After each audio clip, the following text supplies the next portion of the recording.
Today we have for you a review of Castlevania Lords of Shadow Mirror of Fate for the Nintendo 3DS. Does Dracula have fresh blood, or is it time he stays down? I do want to point out that I've never got around to playing the first Lords of Shadow. I have been playing the series since Super Castlevania 4 on the Super Nintendo, and have been following almost all of the 2D entries to date.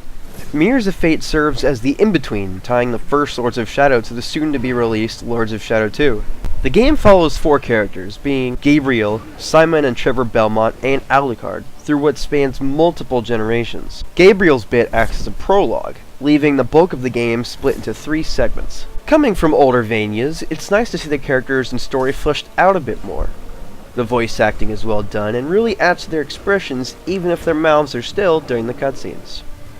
The story itself was enjoyable, however the way it's told leaves the endgame twists very predictable. The gameplay has a bunch of ups and downs, so bear with me here. Mirrors of Fate harkens back to its side-scrolling roots, but offers a battle system closer to 3D outings. Navigating Castle Dracula has you platforming and fighting separately more often than together. There are many obstacles, and to get past them you can use many of the spells and upgrades each character gets. Much like the older Castlevania games, a new power or tool helps you progress and access areas previously restricted. Sprinkled here and there are scrolls left by those who fell before you. They offer experience and help shed light on nearby threats.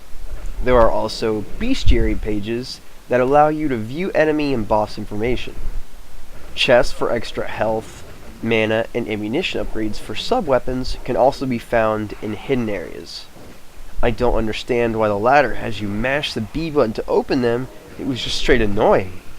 The lack of importance the optional items can give take away from exploring old areas with the newer upgrades. You will encounter health and mana springs here and there. It's important to note that these are the only chances to restore your reserves, excluding rare barrel meat and Trevor spells. These facts, combined with how many checkpoints the game has, offers a very awkward balance.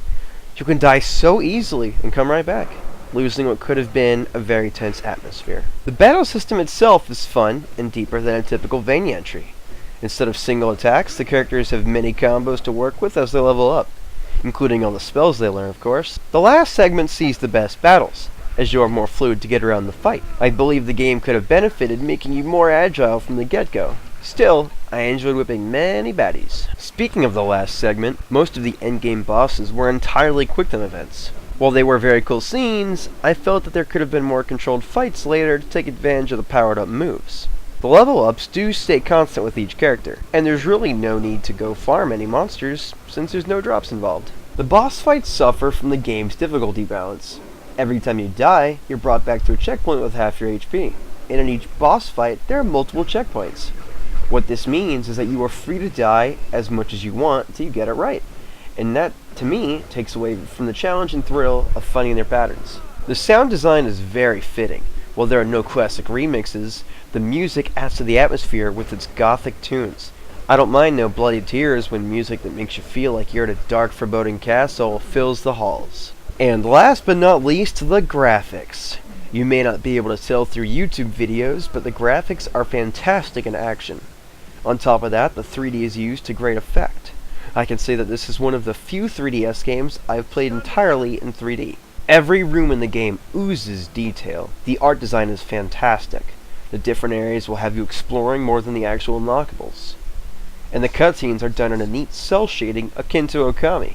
I would enjoy an entry completely in that style down the road. So here's my final thoughts. While the game has its flaws and shies away from some potential, the developers put a lot of effort into it, and it shows. I found my trip through the Mirror of Fate an enjoyable one, with lots of cool fights and sweet sights. I give this game a 7 out of 10. I hope that the staff learns from this release and comes back to the 3DS another day. And until next time, I'll see you guys in our next video.